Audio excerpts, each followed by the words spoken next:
आप लोगों को बहुत ही चुटकुला मजाकिया सोहर गीत सुना रही हूँ। हंसी हंसी पियवा मोरा बैया धैले हम तो जानी खेल कैले हम तो जानी खेल कैले हो सासुई है सल का जियो के कल भैले उठल बैठल पर भैले हो सासुई है हसल का जीव के कल भैले उठल बैठल पर भैले हो गोड़वा पीराए लागल दिन दिन या पार भैले दिन दिन या पार भैले हो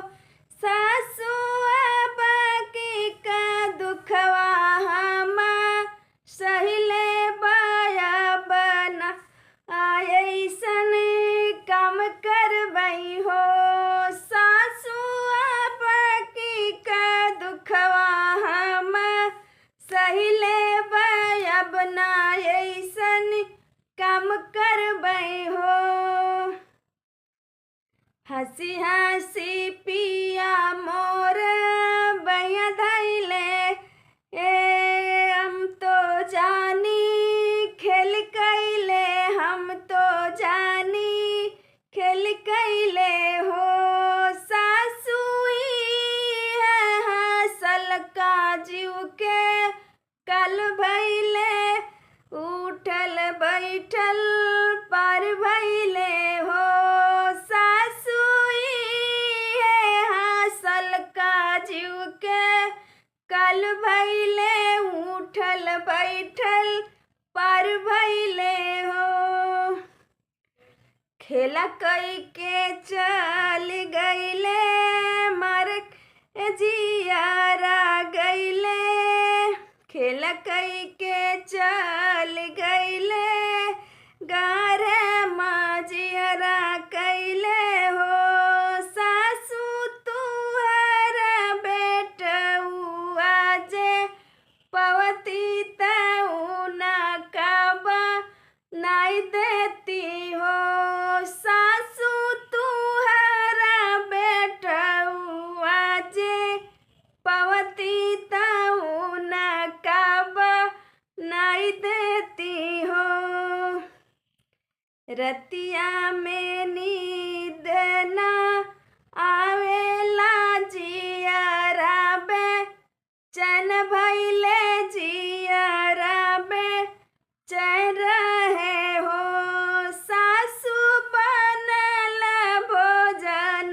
नाही खैली हसल का जीव के कल भैले हो सासु बनल भोजन नाही खैली हसल का जीव के कल भैले हो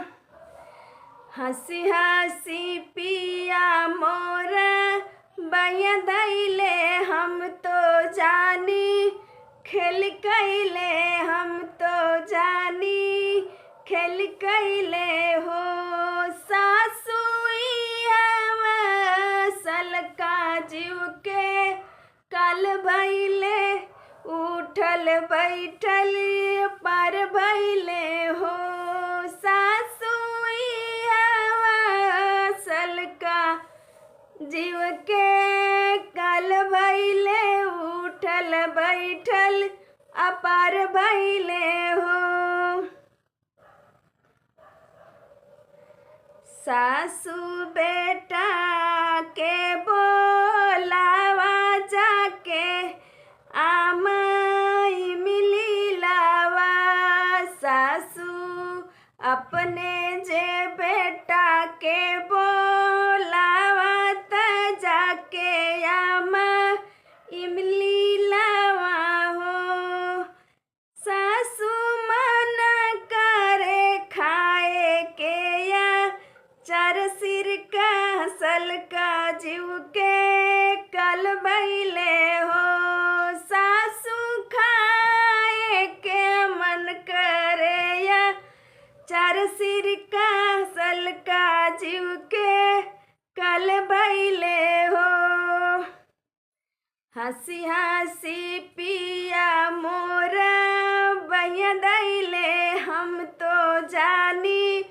खेल कैले हम तो जानी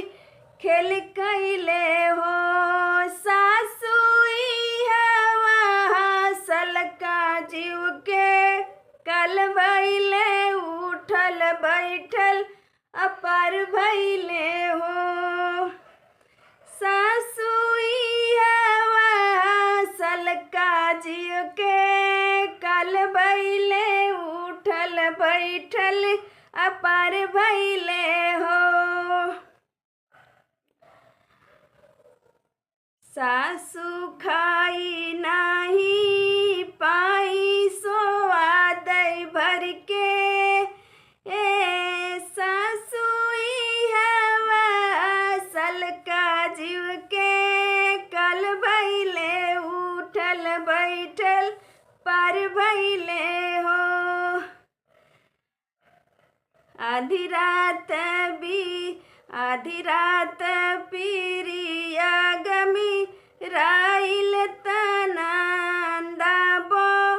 लावा तैना नादा बो लावा ना नरस के बो लावा ना हो सासू जिया रात हमारे चावा सलका जीव के कल भैले हो। सासू हमार तई जिया राबा चावा सलका जीव के कल भैले हो। हंसी हंसी पियवा मोर बहिया धैले हम तो जानी खेल कैले हो। सासु हवैया सलका जीव के कल भैले उठल बैठल पर भैले हो। सासु आवे मासक वाली पीरत लाला ना जा नमली हलै बाबुआ जा नमली हलै हो। बहू मोर बेटा ऐसा खुश हालत जियरा मोर जुड़ाई गईलै हो। बहू मोर बेटा ऐसा खुश हालत जियरा मोर जुड़ाई गईलै घरवाया जोर भैलै हो। आप लोग बताइएगा कि सोहर गीत कैसी है।